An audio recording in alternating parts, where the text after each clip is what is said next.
नमस्कार साथियों, आप सभी का स्वागत है हमारे YouTube चैनल थिंक साइट पर, जहां हम यूजीसी नेट हिंदी साहित्य की तैयारी को आसान और प्रभावी बनाने का प्रयास कर रहे हैं।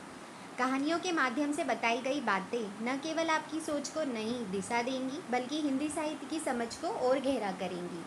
तो आइए शुरू करते हैं हमारी आज की कहानी, लाल पान की बेगम, जिसकी लेखक है फणीश्वर नाथ रेणु। इस कहानी की मुख्य नायिका बिरजू की माँ है। गांव वाले बिरजू की माँ को लाल पान की बेगम उसकी सुंदरता और उसके स्वाभिमान को देखकर कहते हैं, जो दो बच्चों की माँ होकर भी वह जस की तस है। तो आइए शुरू करते हैं हमारी आज की कहानी। क्यों बिरजू की माँ नाच देखने नहीं जाएगी क्या? बिरजू की माँ शकरकंद उबाल कर बैठी मन ही मन कुढ़ रही थी अपने आंगन में। 7 साल का लड़का बिरजू शकरकंद के बदले तमाचे खाकर आंगन में लोटपोट कर सारी देह में मिट्टी मल रहा था। चंपिया के सिर भी चुड़ैल मंडरा रही है।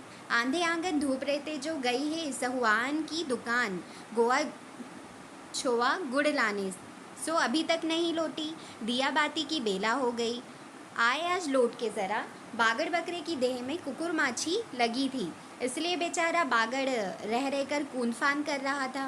बिरजू की माँ बागड़ पर मन का गुस्सा उतारने का बहाना ढूंढकर निकाल चुकी थी। पिछवाड़े की मिर्च की फूली गांच बागड़ के सिवा और किसने कलेवा किया होगा। बागड़ को मारने के लिए वह मिट्टी का छोटा ढेला उठा चुकी थी कि पड़ोसी मखनी फुआ की पुकार सुनाई पड़ी, क्यों बिरजू की माँ नाच देखने नहीं जाएगी क्या? बिरजू की माँ के आगे ना तो और पीछे पगैया ना हो तब न फुआ। गरम गुस्से में बूझी नुकीली बात फुआ की देह में धस गई और बिरजू के माँ ने हाथ के ढेले को पास ही फेंक दिया। बेचारे बागड़ को कुकुर माछी परेशान कर रही है। आहा आय हाय। बिरजू ने लेटे ही लेटे बागड़ को एक डंडा लगा दिया। बिरजू की माँ की इच्छा हुई कि जाकर उसी डंडे से बिरजू का भूत भगा दे, किंतु नीम के पास खड़ी पनभरनियों की खिलखिलाहट सुनकर रुक गई। बोली, ठहर, तेरे बप्पा ने बड़ा हाथ छुट्टा बना दिया है तुझे, बड़ा हाथ चलाता है लोगों पर, ठहर तू। मखनी फुआ नीम के पास झुकी कमर से घड़ा उतारकर पानी भरकर लौटती पनभरनियों में बिरजू की माँ की बहकी हुई बात का इंसाफ करा रही थी। जरा देखो तो इस बिरजू की माँ को, 4 मन पाट का पैसा क्या हुआ है, धरती पर पाँव ही नहीं पड़ते। निसाफ करो, खुद अपने मुंह से 8 दिन पहले से ही गांव की गली गली में बोलती फिरी है। हाँ, इस बार बिरजू के पप्पा ने कहा है बैलगाड़ी पर बिठाकर बलरामपुर का नाच दिखा लाऊंगा। बेल अब अपने घर है तो 1000 गाड़ी मंगनी मिल जाएगी, सो मैंने अभी टोक दिया। नाच देखने वाली सब तो ओन पोन कर तैयार हो रही है, रसोई पानी कर रहे हैं, मेरे मुंह में आग लगी, क्यों मैं टोकने गई, सुनती हो? क्या जवाब दिया बिरजू की माँ ने?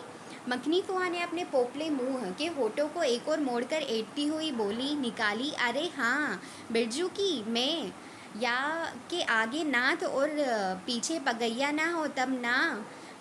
जंगी की पुतोहू बिरजू की माँ से नहीं डरती, वह जरा गला खोलकर ही कहती है, फुआ, सरबे सित्तल मिट्टी के हाकिम के बासा पर फुलचाप किनारी वाली साड़ी पहन के तू भी भटा की भेटी चढ़ाती तो तुम्हारे नाम से भी 2-3 बीघा धनहर जमीन का पर्चा कट जाता। फिर तुम्हारे घर भी आज 10 मन सोना बंग पाट होता, जोड़ा बेल खरीदता, फिर आगे नाथ और पीछे सैकड़ों पगहिया झूलती। जंगी की पुतोहू मुँहजोर है, रेलवे स्टेशन के पास की लड़की है, 3 ही महीने हुए गोने की नई बहू होकर आई और सारे कुरमा टोली की सभी झगड़ालू सासों के एकाध मोर्चा ले चुकी है।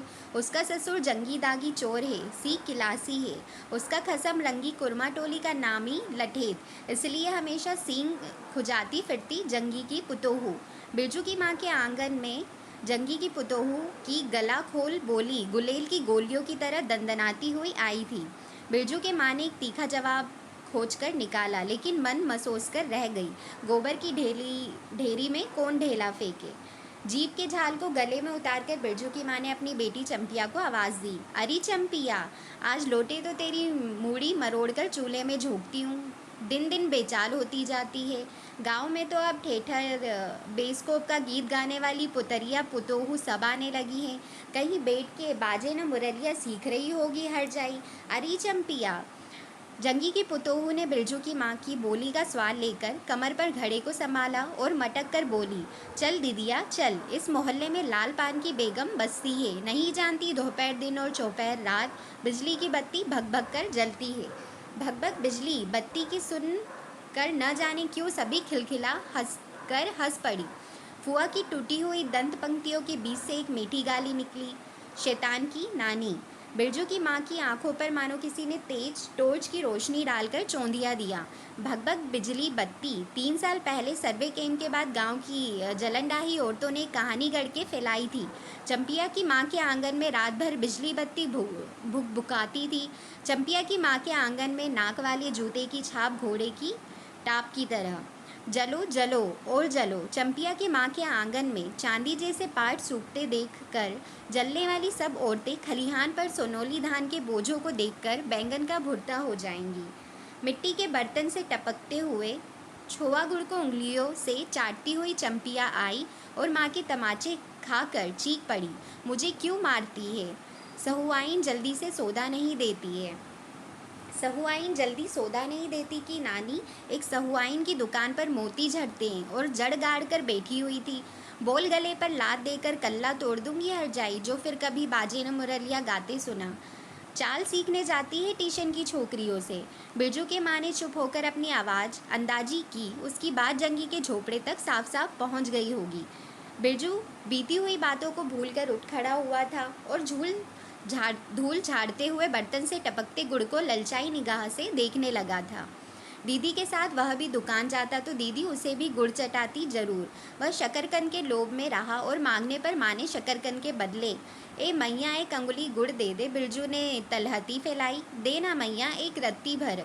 एक रत्ती क्यों? उठा के बर्तन को फेंकाती हूँ पिछवाड़े में जाके चाटना, नहीं बनेगी मीठी रोटी। मीठी रोटी खाने का मुंह होता है। बिरजू की माँ ने उबले शकरकंद का सूप रोती हुई चंपिया के सामने रखते हुए कहा, बैठ के छिलके उतार नहीं तो अभी। 10 साल की चंपिया जानती है शकरकंद छीलते समय कम से कम 12 बार माँ उसे बाल पकड़कर झकझोरेगी, छोटी छोटी खोट निकाल कर गालियाँ देगी। पाँव फैला के क्यों बैठी है उस तरह बेलज्जी? चंपिया माँ के गुस्से को जानती है। बिरजू ने इस मौके पर थोड़ी सी खुशामद करके देखा, मैया मैं भी बैठकर शकरकंद छीलूं?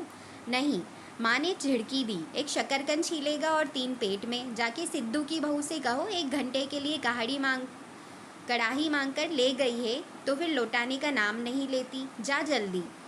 मुंह लटकाकर आंगन से निकलते निकलते बिरजू ने शकरकंद और गुड़ पर निगाहें दौड़ाई। चंपिया ने अपने झबरे केश की ओट से माँ की ओर देखा और नज़र बजाकर चुपके से बिरजू की ओर एक शकरकंद फेंक दिया। बिरजू भागा। सूरज भगवान डूब गए, दिया बत्ती की बेला हो गई। अभी तक गाड़ी। चंपिया बीच में ही बोल उठी, कोयरी टोले में किसी ने गाड़ी नहीं दी मैया। बप्पा बोले माँ से कहना सब ठीक ठाक करके तैयार रहे। मलद यह टोली के मियाँ जान की गाड़ी लाने जा रहा हूँ। सुनते ही बिरजू की माँ का चेहरा उतर गया। लगा छाते की कमानी उतर गई घोड़े से अचानक। कोयरी टोले में किसी ने गाड़ी मंगनी नहीं दी, तब मिल चुकी गाड़ी। जब अपने गांव के लोगों की आंखों में पानी नहीं तो मल्दिया टोली के मियाँजान की गाड़ी का क्या भरोसा। न 30 में न 13 में। क्या होगा शकरकंद छील कर रख दे उठा के, यह मर्द नाच दिखाएगा। बैलगाड़ी पर चढ़कर नाच दिखाने ले जाएगा। चढ़ चुकी बैलगाड़ी पर, देख चुकी जी भर नाच। पैदल जाने वाली सब पहुंचकर पुरानी हो चुकी होंगी। बिरजू को छोटी कड़ाही सिर पर औंधा कर वापस आया। देख दीदिया, मलेटरी टोपी, इस पर 10 लाठी मारने पर भी कुछ नहीं होता। चंपिया चुपचाप बैठी रही, कुछ बोली नहीं, जरा सी मुस्कुराई भी नहीं। बिरजू ने समझ लिया मैया का गुस्सा अभी तक उतरा नहीं है पूरे तौर से। मड़ैया के अंदर से बागड़ को बाहर भगाती हुई बिरजू की माँ बड़बड़ाई, कल ही पचकोड़ी कसाई के हवाले करती हूँ राक्षस तुझे, हर चीज़ में मुंह लगाएगा। चंपिया बांध दे बागड़ को, खोल दे गले की घंटी, हमेशा टुनुर टुनुर मुझे जरा नहीं सुहाता है। टुनुर टुनुर सुनते ही बिरजू को सड़क से जाती हुई बैलगाड़ियों की याद हो आई। अभी बबुआन टोले की गाड़ियाँ नाच देखने जा रही थी। झुनुर झुनुर बैलों की झुमकी तुमने सू। बेसी बकबक मत करो, बागड़ के गले से झुमकी खोलती बोली चंपिया। चंपिया डाल दे चूल्हे में पानी, बप्पा आवे तो कहना कि अपना उड़न जहाज पर चढ़कर नाच देखा है। मुझे नाच देखने का शौक नहीं। मुझे जगइयो मत कोई, मेरा माथा दुख रहा है। मड़ैया के ओसारे पर बिरजू ने फिसफिसा से के पूछा, क्यों दीदिया, नाच में उड़न जहाज भी उड़ेगा? चटाई पर कथड़ी ओढ़ कर बैठी हुई चंपिया ने बिरजू को चुपचाप अपने पास बैठने का इशारा किया। मुफ्त में मार खाएगा बेचारा। बिरजू ने बहन की कथरी में हिस्सा बांटते हुए चुपकी मुक्की लगाई। जाड़े के समय इस तरह घुटने पर ठुड्डी रखकर चुपकी मिक्की लगाना सीख चुका है वह। उसने चंपिया के कान के पास मुंह ले जाकर कहा, हम लोग नाच देखने नहीं जाएंगे। गांव में एक पंछी भी नहीं है, सब चले गए। चंपिया को तिल भर भी भरोसा नहीं। संझा तारा डूब रहा है, बप्पा अभी तक गाड़ी लेकर नहीं लौटे। 1 महीना पहले से ही मैया कहती थी, बलरामपुर के नाच के दिन मीठी रोटी बनेगी। चंपिया छीट की साड़ी पहनेगी, बिरजू पैंट पहनेगा बैलगाड़ी पर चढ़कर। चंपिया की भीगी पलकों पर एक बूंद आंसू आ गया। बिरजू का भी दिल भर आया। उसने मन ही मन में इमली पर रहने वाली जिन बाबा को एक बैंगन का बोला, गांच का सबसे पहला बैंगन। उसने खुद जिस पौधे को रोपा है, जल्दी से गाड़ी लेकर बब्बा को भेज दो जिन बाबा। मड़ैया के अंदर बिरजू की माँ चटाई पर पड़ी करवटें ले रही थी। पहले से किसी बात का मंसूबा नहीं बांधना चाहिए किसी को। भगवान ने मंसूबा तोड़ दिया। उसको सबसे पहले भगवान से पूछना है, यह किस चूक का फल दे रहे हो भोले बाबा। अपने जानते उसने किसी देवता पितर की मान मनौती बाकी नहीं रखी। सर्वे के समय जमीन के लिए जितनी मनौतियाँ की थी, ठीक ही तो महावीर जी का रोट तो बाकी ही है। हाय रे देव, भूल चूक माफ़ करो महावीर बाबा। मनौती दूनी करके चढ़ाएगी बिरजू की माँ। बिरजू की माँ के मन में रह रहकर जंगी की पुतोहू की बातें चुभती हैं। भगभग बिजली बत्ती, चोरी चमारी करने वाली बेटी पुतोहू जलेगी नहीं। 5 बीघा जमीन क्या हासिल की है बिरजू के बप्पा ने। गांव की भाई खोकियों की आंखों में किरकिरी पड़ गई है। खेत में पाट लगा देखकर गांव के लोगों की छाती फटने लगी। धरती फोड़कर पाट लगा है। बैसाखी बादलों की तरह उमड़ते आ रहे हैं पाट के पौधे। तो अलान तो फलान, इतनी आंखों की धार भला फसल सहे। जहाँ 15 मन पाट होना चाहिए, सिर्फ 10 मन पाट कांटा पर तोल के ओजन हुआ भगत के यहाँ। इसमें जलने की क्या बात है भला। बिरजू के बप्पा ने तो पहले ही कुरमा टोली के एक आदमी को समझा के कहा, जिंदगी भर मजदूरी करते रह जाओगे। सर्वे का समय हो रहा है, लाठी कड़ी करो तो 2-4 बीघा जमीन हासिल कर सकते हो। सो गांव के किसी पुतखोकी का भतार सर्वे के समय बाबू साहेब के खिलाफ खासा भी नहीं। बिरजू के बप्पा को कम सहना पड़ता है।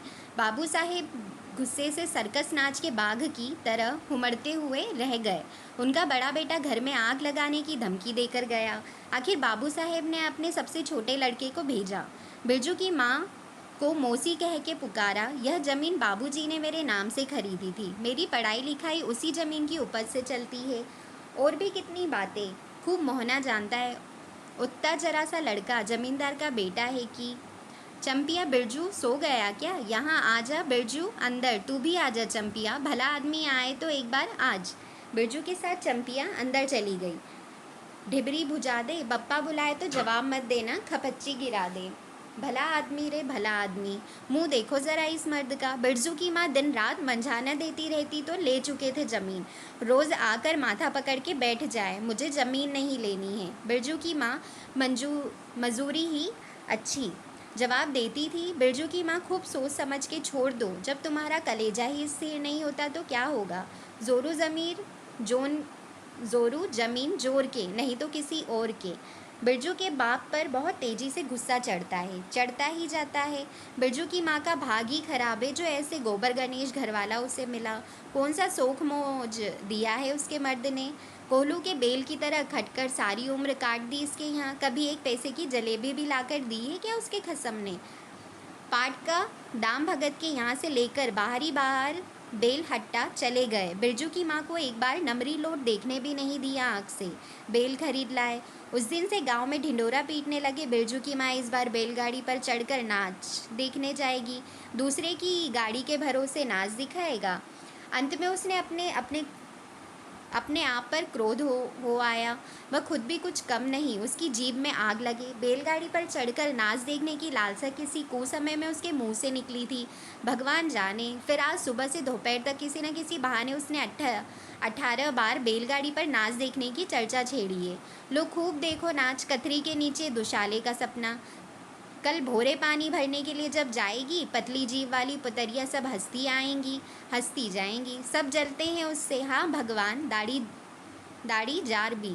2 बच्चों की माँ होकर भी वह जस की तस है। उसका घरवाला उसकी बात में रहता है। वह बालों में गरी का तेल डालती है। उसकी अपनी ज़मीन है। किसी के पास एक घूर ज़मीन भी अपने इस गांव में जलेंगे नहीं। 3 बीघे में धान लगा हुआ है अगहनी। लोगों की भीख दीख से बचे तब तो। बाहर बेलों की घंटियां सुनाई पड़ी। तीनों सतर्क हो गए। उत्कुर्ण होकर सुनते रहे। अपने ही बेलों की घंटी है। क्यों री चंपिया? चंपिया और बिरजू ने प्राय एक ही साथ कहा। चुप, बिरजू की माँ ने फिसफिसाकर कहा। शायद गाड़ी भी है, घड़घड़ाती है ना? दोनों ने फिर हुंकार भरी। चुप, गाड़ी नहीं है। तू चुपके से टट्टी में छेद करके देख तो आ चंपी। भाग के आ चुपके चुपके। चंपिया बिल्ली की तरह होले होले पाँव से टट्टी के छेद से झाँक आई। हाँ मैया, गाड़ी भी है। बिरजू हड़बड़ाकर उठ बैठा। उसकी माँ ने उसका हाथ पकड़कर सुला दिया। बोलो मत। चंपिया भी गुदड़ी के नीचे घुस गई।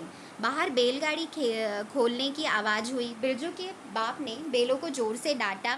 हाँ हाँ, आ गए घर। घर आने के लिए छाती फटी जाती थी। बिरजू की माँ ताड़ गई। जरूर मल्दिया टोली में गांजे की चिलम चढ़ रही थी। आवाज़ तो बड़ी खनखनाती हुई निकल रही है। चंपिया बाहर से पुकार कर कहा उसके बाप ने। बेलों को घास दे दे चंपिया। अंदर से कोई जवाब नहीं आया। चंपिया के बाप ने आंगन में आकर देखा तो न रोशनी, न चिराग, न चूल्हे में आग। क्या बात है, नाच देखने उतावली होकर पैदल ही चली गई क्या? बिरजू के गले में खसखसाहट हुई और उसने रोकने की पूरी कोशिश भी की थी, लेकिन खांसी जब शुरू हुई तो पूरे 5 मिनट तक वह खांसता रहा। बिरजू बेटा, बिरजू मोहन, बिरजू के बाप ने पुचकाकर बुलाया। मैया गुस्से के मारे सो गई क्या? अरे अभी तो लोग जा ही रहे हैं। बिरजू की माँ के मन में आया कि कसकर जवाब दे। नहीं देखना है नाच, लौटा दो गाड़ी। चंपिया उठती क्यों नहीं? ले धान की पच्चीस रख दे। धान की बालियों का छोटा झब्बा झोपड़े के ओसरे पर रखकर उसने कहा, दिया बालो। बिरजू की माँ उठकर ओसारे पर आई।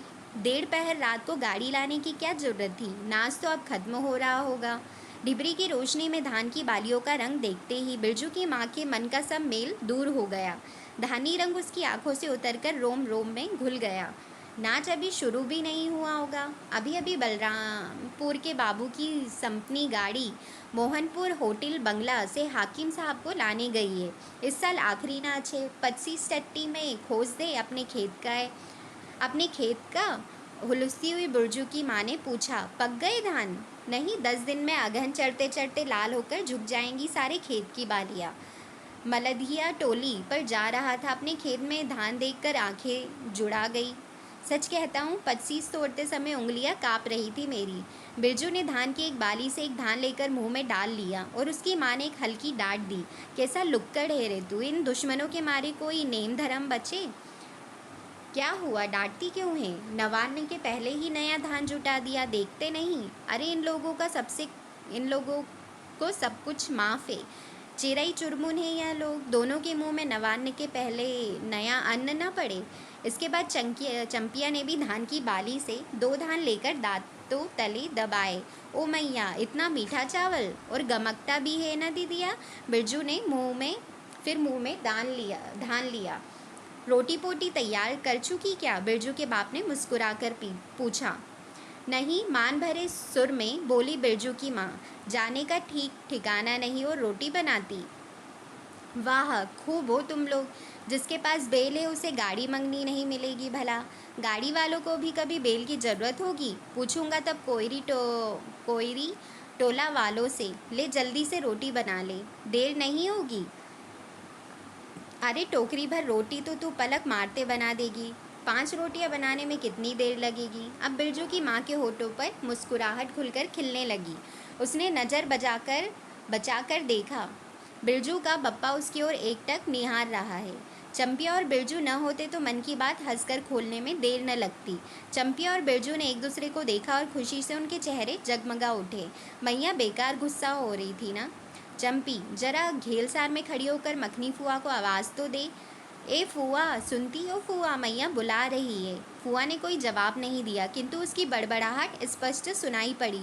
हाँ, अब तो फुआ को क्यों गुहारती है? सारे टोले में बस एक फुआ ही तो बिना नाथ पगैया वाली है। अरे फुआ, बिरजू की माँ ने हंसकर जवाब दिया। उस समय बुरा मान गई थी क्या? नाथ पगैये वाले को आकर देखो, दोपहर रात में गाड़ी लेकर आया है। आ जाओ फुआ, मैं मीठी रोटी पकाना नहीं जानती। फुआ काकती खांसती आई। इसी के घड़ी पहर दिन रहते ही पूछ रही थी कि नाच देखने जाएगी क्या। कहती तो मैं पहले से ही अपनी अंगीठियाँ सुलगा जाती। बिरजू की माँ ने फुआ को अंगूठी दिखला दी और कहा, घर में अनाज दाना वगैरह तो कुछ नहीं है, एक बागड़े और कुछ बर्तन बासन, सो रात भर के लिए यहाँ तंबाकू रख जाती हूँ। अपना हुक्का ले आई हो ना फुआ?